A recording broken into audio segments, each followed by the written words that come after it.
जीवन के हर पल का आनंद उठा लो। आज ही से मन की एक नई शांति पालो। समय आ गया बदलने का, समय आ गया कुछ करने का। अब उठा लो आनंद प्रतिदिन के जीवन का। आनंद लो प्रतिदिन के जीवन का में स्वागत है। मुझे खुशी है कि आप आज यहाँ आए। आज मैं आपसे खुद पर नहीं परंतु परमेश्वर पर भरोसा करने के विषय कहूंगी। एक सबसे बड़ी गलती हम करते हैं कि हम सब बातें अपने हाथों में लेते हैं, जबकि हमें परमेश्वर के समय की राह देखनी चाहिए। मुझे विश्वास है कि आज की शिक्षा को प्रोत्साहित करेगी कि आराम करें और प्रभु को प्रभु रहने दें। देखिए उत्पत्ति 15। हम उत्पत्ति 15 के पहले 6 वचन देखेंगे।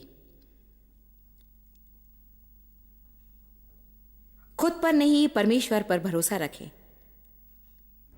अब्राहम ने कहा, हे प्रभु तू मुझे क्या दे सकता है? मैं तो निर्वंश ही इस पृथ्वी को छोड़ जाऊंगा और मेरे घर का वारिस और मालिक ये दमिश्की एलीएजर ही होगा क्या? और अब्राहम ने कहा, प्रभु मुझे तो तूने वंश नहीं दिया और क्या देखता हूं कि मेरे घर में उत्पन्न हुआ एक सेवक मेरा वारिस होगा। तब परमेश्वर का ही वचन उसके पास पहुंचा कि ये तेरा वारिस ना होगा, परंतु जो तेरा निज पुत्र होगा वही तेरा वारिस होगा। और उसने उसे बाहर ले जाकर कहा, आकाश की ओर दृष्टि करके तारांगण को गिन, क्या तू उनको गिन सकता है? फिर उसने उससे कहा, तेरा वंश ऐसा ही होगा। तब अब्राहम ने परमेश्वर पर विश्वास किया। वाओ! वो किसी और बात से कुछ अधिक चाहता था और वो था कि वो खुद की संतान पाए। ये उसका सपना था। हम सबका एक सपना है। हम सब कुछ न कुछ चाहते हैं। हम चाहते कि हमारे प्रियजन परमेश्वर से प्रेम करें। हमारे हृदय में एक सपना है, हम कुछ करना चाहते हैं। हम शायद परमेश्वर के लिए गाना चाहते हैं, शायद प्रचार करना चाहते हैं। शायद आपका सपना है कि आप कर्जे से बाहर आ जाएं और घर बनाएं, या शायद आपका सपना हो कि कल्याण के कार्य करें। हम सबके पास अपने जीवन के लिए सपने और दर्शन होनी चाहिए। हम सबको किसी न किसी बात तक पहुंचना है। हम सबको परमेश्वर से मांगना है कि वो हमारे जीवन में महान काम करे, क्योंकि जो कुछ हम सोच सकते हैं और विचार कर सकते हैं उससे भी वो अत्यंत बड़ा काम करने के योग्य है। इसलिए परमेश्वर से बड़ी बातें मांगने से ना घबराएं। अब्राहम कुछ चाहता था, वो उसे पाना चाहता था। उसने सामान्यतः कहा, परमेश्वर जो कुछ मेरे पास वो किसी के लिए छोड़ जाने के लिए मेरे पास कोई नहीं है, तो मेरा जीवन क्या है? वो इसलिए एक बेटा चाहता था।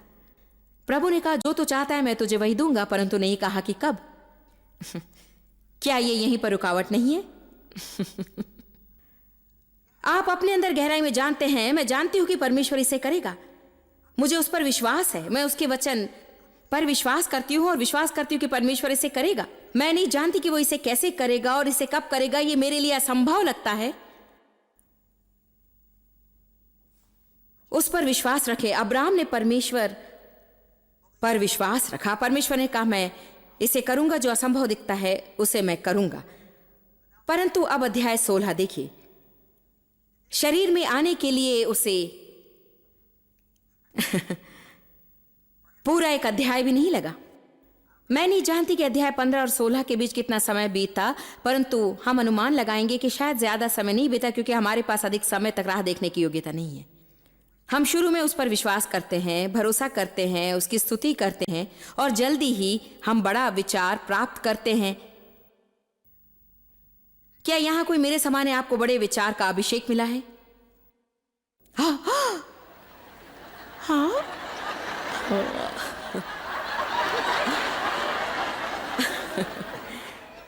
कई बार परमेश्वर आपको कुछ काम करने की बातें दिखाता है और मैं सोचती हूँ कि यह सीखना कुंजी है कि परमेश्वर कब है और आप कब हैं।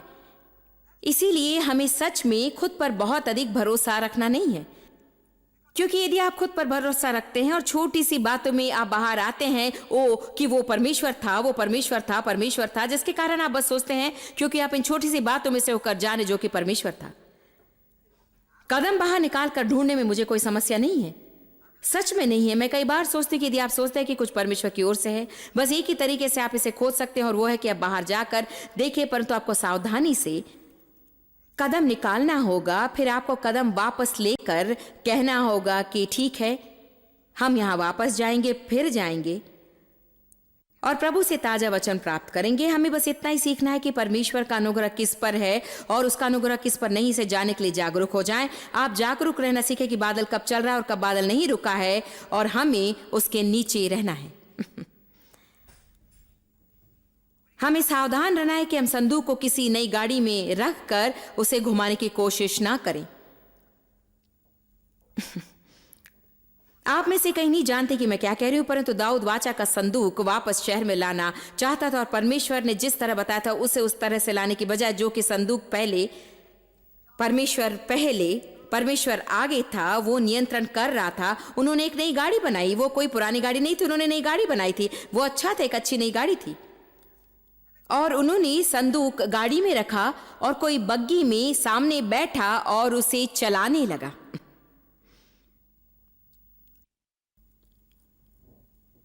और परमेश्वर दुखी हुआ और उसका क्रोध लोगों पर भड़का। वो तो परमेश्वर की तरह से होना चाहिए था। ये तो परमेश्वर पहले स्थान पर रहने वाला था, या वो पूरी तरह नहीं रहने वाला था। ये तो परमेश्वर की तरह होने वाला था, या फिर बिल्कुल ही नहीं। परमेश्वर के साथ लड़ना झगड़ना बेकार है। जानते क्यों? वो हमेशा जीतता है। यदि आप में से कुछ लोग आनंद नहीं ले रहे तो भी मैं ले रही हूं। इसके लिए बस आधा अध्याय लगा और उन्हें एक बड़ा विचार आया। अब सारे अब्राहम की पत्नी, अध्याय 16 वचन 1 से, उसे कोई संतान नहीं हुई, परंतु उसकी एक मिस्त्री नौकरानी थी जिसका नाम था हाजिरा। और सारे ने अब्राहम से कहा, परमेश्वर ने मेरी कोख बंद कर रखी, सो मैं तुझसे विनती करती हूँ कि तू मेरी नौकरानी के पास जा। संभव है कि मेरा घर उसके द्वारा बस जाए। तो अब्राहम ने अपनी पत्नी की मान ली। पुरुषों, ऐसा समय होता है कि आपको हमारी नहीं सुननी चाहिए, और ये उनमें से एक हो सकता है। आमीन। ये केवल मूर्खता ही नहीं, ये दुगनी मूर्खता है। कोई भी स्त्री अपने होश में जाकर अपने पति के लिए दूसरी पत्नी नहीं लाती है और सोचती है कि वो काम करेगा। सो जब अब्राम को कनान देश में रहते हुए 10 वर्ष बीत चुके, तब उसकी स्त्री सारे ने अपनी नौकरानी हाजिरा को लेकर अपने पति अब्राम को दिया कि वो उसकी दूसरी पत्नी हो। और वो हाजिरा के पास गया और वो गर्भवती हुई। और जब उसने देखा कि वो गर्भवती हो गई, तो अब वो घमंडी हो गई। न न न न न मैं गर्भवती हूं, तुम नहीं। मैं अब्राहम की पसंदीदा हूं, क्योंकि मैं अब्राहम जो हमेशा चाहता था वो बच्चा मैं उसे दूंगी और तुम नहीं दोगी। न न न, यह जो भी इसका अर्थ हो। तो अब वो अपनी स्वामिनी को तुच्छ समझने लगी, और वो स्त्री में जिसका वो आदर, प्रेम और सराहना करती थी, उसके प्रति बुरा व्यवहार रखने लगी। और अब सारे, जैसे हम हमेशा करते हैं, अब्राहम के पास जाकर उस पर दोष लगाती है कि उसने उसका कहा माना। क्या हम सोचते कि उसने जिम्मेदारी ली? नहीं, वो उसे वापस उस पर डालता है। वही बात जो बाग में हुई थी। तुमने मुझे वैसा क्यों करने दिया? तुमने इसे शुरू क्यों किया? तुमने मुझे नहीं कहा होता। यदि मैंने आपको नहीं कहा होता तो आप पगला जाते। ओ यीशु, आज हमारी मदद कर।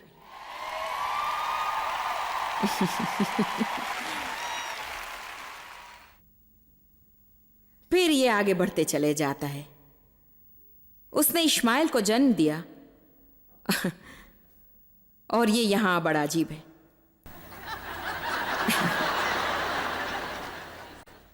इश्माइल का अर्थ है युद्ध करने वाला। यही उसके नाम का अर्थ है, युद्ध करने वाला। उसने केवल परेशानियां ही लाई। अंत में जैसे परमेश्वर ने कहा, और ये कई वर्षों बाद हुआ, मैंने अंत में अनुमान लगाया कि यदि मेरे पास इश्माइल होता तो कई वर्षों तक मुझे उसके डायपर्स बदलने पड़ते। क्या कोई इस विषय में मेरे साथ है? एक दिन मैं सेवकाई में कुछ करने के लिए तैयार हो रही थी। मैं जानती थी कि परमेश्वर चाहता था कि मैं उसकी राह देखूं, परंतु मैं उसे इतना अधिक चाहती थी और मैं उसकी राह देखना नहीं चाहती थी, और इसीलिए किसी ने आकर मुझसे कहा, उसे करने में आपकी मदद करूंगा। ओह, ये परमेश्वर ही होगा।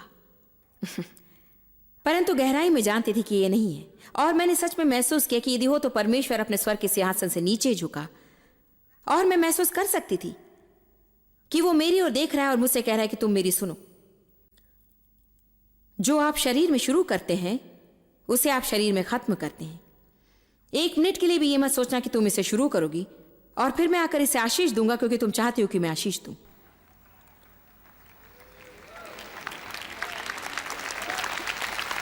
हमारे जीवन में उन बातों के विषय बहुत सी गड़बड़ियां हैं जिससे हमने शुरू किया था और परमेश्वर ने आशीष नहीं दी। और हम नहीं समझ पा रहे कि परमेश्वर हमारे विचारों को आशीष क्यों नहीं दे रहा है। वो तो करता और सिद्ध करता है, और जो उसने शुरू नहीं किया उसे खत्म करने की उसकी कोई जिम्मेदारी नहीं है। परंतु जब वो शुरू करता है तो यदि हम उसके साथ में पूरे मार्ग में बने रहें तो वो उसे अवश्य पूरा करेगा। मुझे नहीं मालूम कि आपको पूरी कहानी मालूम है या नहीं, परंतु अंत में उनको प्रतिज्ञा की संतान मिलती है। उसका नाम रखते हैं इज़हाक। इज़हाक का अर्थ है हंसी। संदेश क्या है? यदि आप अपनी मर्जी से करें तो युद्ध होते रहेंगे। आप परमेश्वर की प्रतिज्ञा की राह देखेंगे तो आप हंसी और आनंद और शांति और अच्छा समय और निर्दोष होना पाएंगे। सुनिए, वो परमेश्वर को स्तुति देने के योग्य है।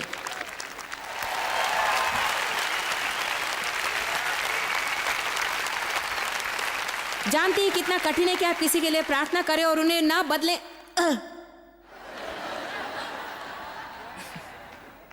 बाप रे! बाइबल कहती विश्वास की अच्छी कुश्ती लड़। आप जानते हैं कौन सा सबसे बड़ा युद्ध आप करते हैं? वो है जब आप किसी बात के विषय कुछ कर सकते हैं उस वक्त कुछ भी ना करना, परंतु आप विश्वास नहीं करते हैं कि परमेश्वर चाहता है कि आप उसे स्पर्श करें। मैं इसे 3 बार कहूंगी।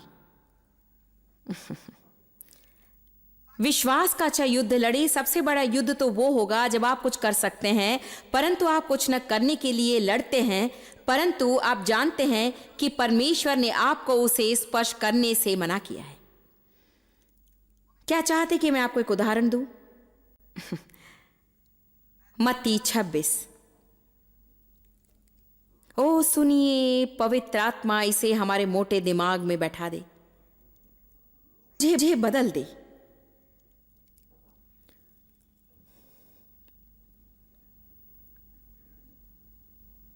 उस पर विश्वास करने पर हम उसके विश्राम में प्रवेश करते हैं। लोग खुश क्यों नहीं है? उन सब शरीर के छोटे मोटे कामों के कारण हम उन बातों को करना चाहते हैं जिसमें परमेश्वर नहीं है। खुद को बदलने की कोशिश, लोगों को बदलना चाहते हैं, हमारी सेवकाई बढ़ाना चाहते हैं, पैसा लेना चाहते हैं। कोशिश। मैंने लगभग मरने तक कोशिश की और अंत में मैंने पाया प्रार्थना, प्रभु पर विश्वास और प्रार्थना। मत्ती 26 पद 45।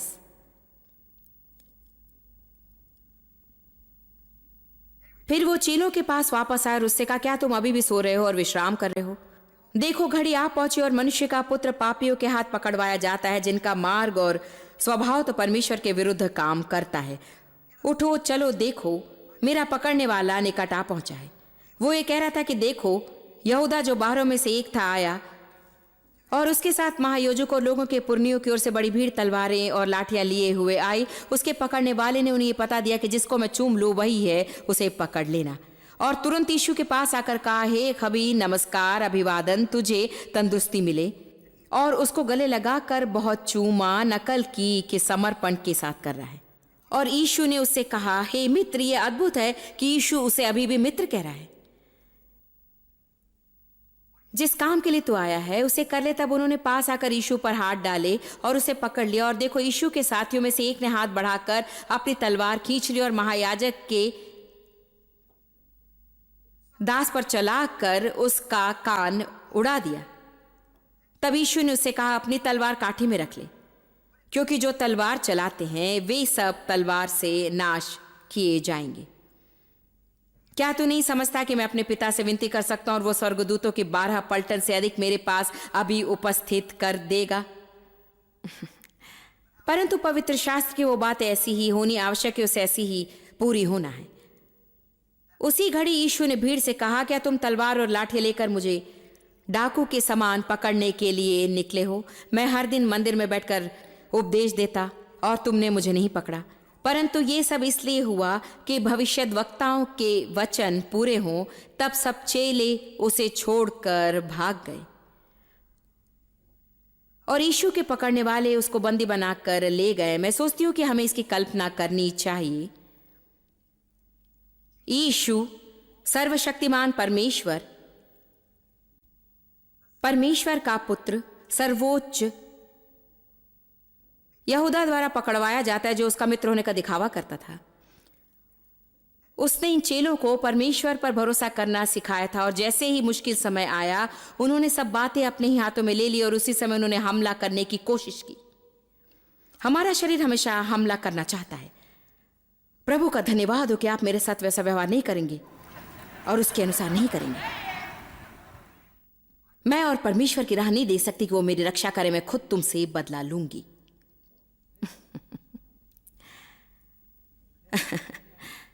तुमने मुझसे सही व्यवहार नहीं किया और मैं तुमसे सही व्यवहार नहीं करूंगी, क्योंकि ये तो जायज नहीं है। यदि तुम सोचते हो मैं तुमसे बातें करूंगी तो तुम गलत हो। जिस रीति से यहूदा ने यीशु से व्यवहार किया, वैसा व्यवहार यीशु ने नहीं किया। हमें दूसरे लोगों को जैसा चाहे वैसा व्यवहार करने देना है। वे जो करने जा रहे हैं उन्हें वैसा करने दे, परंतु हमें निरंतर हमेशा जैसे हमें वैसे ही बने रहना है, और हर समय हमें बदलने के लिए शैतान को लोगों के द्वारा मौका नहीं देना है। यीशु हमेशा एक जैसे ही था। क्यों? क्योंकि बदला लेने के लिए उसने परमेश्वर पर विश्वास किया। उसने खुद ही अपनी देखभाल करने की कोशिश नहीं की। वो जानता था कि यदि वो परमेश्वर की राह देखे तो प्रभु उसकी देखभाल करेगा। मेरी सुनिए, यदि आप सच में अपना भरोसा प्रभु पर रखते हैं तो इस पृथ्वी पर कोई मनुष्य नहीं और नरक की कोई दुष्ट आत्मा नहीं है जो आपको उन बातों को लेने से रोक सकती है जो परमेश्वर ने आपके लिए रखी है, यदि आप अपनी आंखें परमेश्वर पर रखते हैं तो। जैसा आप चाहते हैं शायद इसके लिए उससे अधिक समय लगे, और शायद आप जिस रास्ते से जाना चाहते हैं उससे अधिक ये लंबा रास्ता है, और आप जो सोचते हैं उससे ये रास्ता शायद मुश्किल होगा, परंतु यदि आप अपनी आंखें परमेश्वर पर लगा रखेंगे और अपने हाथ उन बातों से दूर रखेंगे तो अंत में आप परमेश्वर की इच्छा अवश्य अपने जीवन में पाएंगे। अचानक आपका बदलाव आएगा, और जानते हैं आप तब क्या कहेंगे? अरे ये परमेश्वर है। वही तो वो चाहता है। वो सारी महिमा लेना चाहता है, सारी स्तुति लेना चाहता है। वो चाहता है कि आप ये ना सोचो कि आपने इसे किया है। वो नहीं चाहता कि हम नबूकदनेस्सर के समान हो, देखो मैंने कैसे कैसे बड़े काम किए, और मैं और मैंने मेरी एक मूर्ति बनाई, और सबको उसके सामने हर समय झुकना होगा। प्रभु ने कहा मैं तुझे दिखाऊंगा तुझे क्या मिला है, और एक ही क्षण में उसने उसका राज उसे छीन लिया, और फिर वो 7 वर्षों तक जानवर के समान जीवित रहा, और अंत में वो फिर अपने आपे में आए, और उसने कहा ओ प्रभु जिसे उठाता है उसे वो नीचे भी ला सकता है। और जब मनुष्य खुद को ऊंचा उठाता है परमेश्वर उसे नम्र करेगा। तो मेरे पास नया विचार आया है, आइए हम सब परमेश्वर की सेवा करें।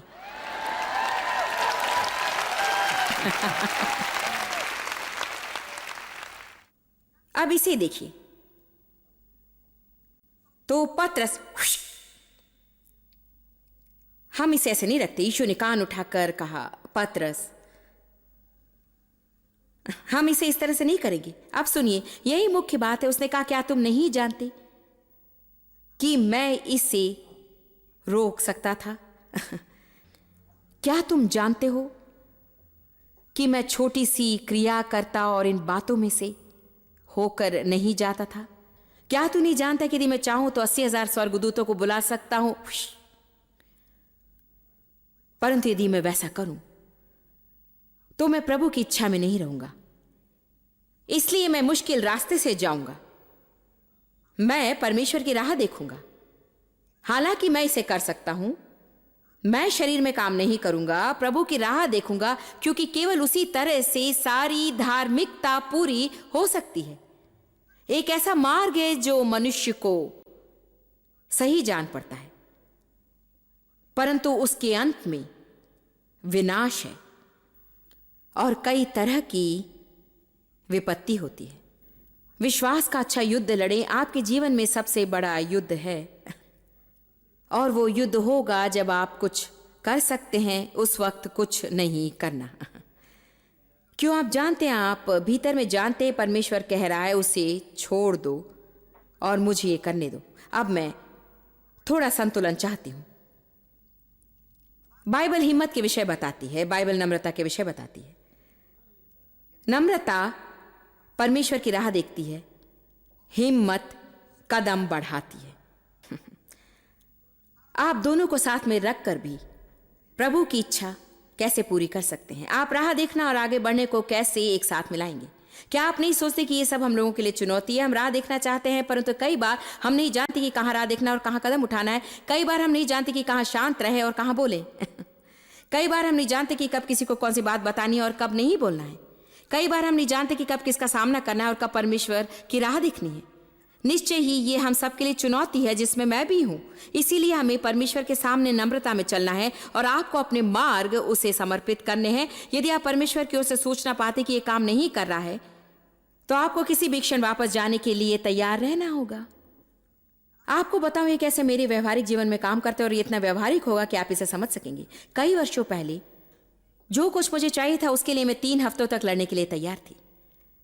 जब मैं कुछ चाहती थी, मैं इसे बड़े आक्रामक रूप में शुरू करती थी। मुझे ये चाहिए। डेव कहते, मैं नहीं सोचता कि बुद्धिमानी, हाँ तुम कभी ऐसा नहीं चाहोगे। देव कहते, मैं महसूस कर रहा था कि हमें परमेश्वर की राह देखनी चाहिए। आप बस यही करने की इच्छा रखते हैं कि हम प्रभु की राह देखें। जब यीशु वापस आएगा तब आप परमेश्वर की राह देखेंगे। और वो कहते, हाँ तुम उससे 10 मील आगे रहोगी। मैं बहस करती, हम झगड़ा करने लगते, फिर मैं उनसे कई दिनों तक बातें नहीं करती थी और आगे जाकर मुझे सिर दर्द और पेट दर्द और पीठ दर्द होता था और मैं क्रोधित हो जाती और बच्चों के साथ सही व्यवहार नहीं करती और अंत पे 3, 4, 5 दिन बर्बाद हो जाते। क्या किसी ने इसे समझाया आज तक? मैं उसे अब नहीं करती। अब उसे करने के लिए आप मुझे काफी पैसा नहीं दे सकते हैं। आप जानते क्यों? मुझे शांति की लत लग गई है। मेरे खुद के मार्ग द्वारा करने की बजाय मैं शांति रखना चाहूंगी।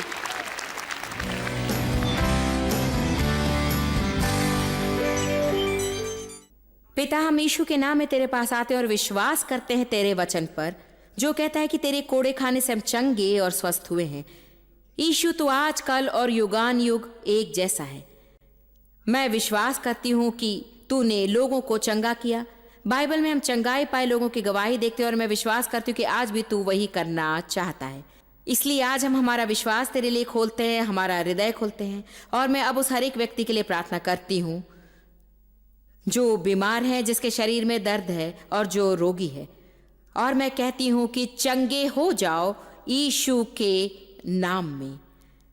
सिर से लेकर पैरों तक चंगे हो जाए, अंदर से और बाहर से भी। मैं दर्द को जाने की आज्ञा देती हूँ और तेरा धन्यवाद कि परमेश्वर की चंगाई की सामर्थ काम कर रही है इसी वक्त, यीशु के नाम में, आमीन। शायद आप सोचे क्या ये इतना आसान हो सकता है? बाइबल हमें विश्वास करने के लिए कहती है, केवल विश्वास करो और तुम परमेश्वर की महिमा देखोगे। इसलिए मैं चाहती हूँ कि जबकि मैंने यीशु के सामर्थी नाम में आपके लिए प्रार्थना की है कि परमेश्वर की चंगाई की सामर्थ अब आप में काम कर रही है, और मैं चाहती हूँ कि आप प्रतिदिन कहें, मैं हर तरह से उत्तम और उत्तम महसूस कर रही हूँ। प्रभु आशीष दे। आप जितना जानते हैं उससे भी अधिक आप हमारे लिए जॉयस मेयर मिनिस्ट्रीज एशिया में महत्वपूर्ण है। हम आपकी सराहना करते हैं। आप सौभाग्यों का धन्यवाद देते हैं कि इस संसार भर की सेवकाई को आप सफल कर रहे हैं। एक साथ हम भूखों को भोजन, गरीबों को कपड़े दे रहे हैं और पूरे संसार में सुसमाचार प्रचार कर रहे हैं। हमसे आज ही संपर्क करें या लॉग करें jmmindia.org। अपने प्रार्थना निवेदन भेजें, हमारे स्रोत के विषय जानें, जॉयस की सभाओं के विषय जानें, और जैसे हम पूरे संसार में मसीह के प्रेम को बांटते हैं, तो आप हमारे साथ सहभागी हो जाएं।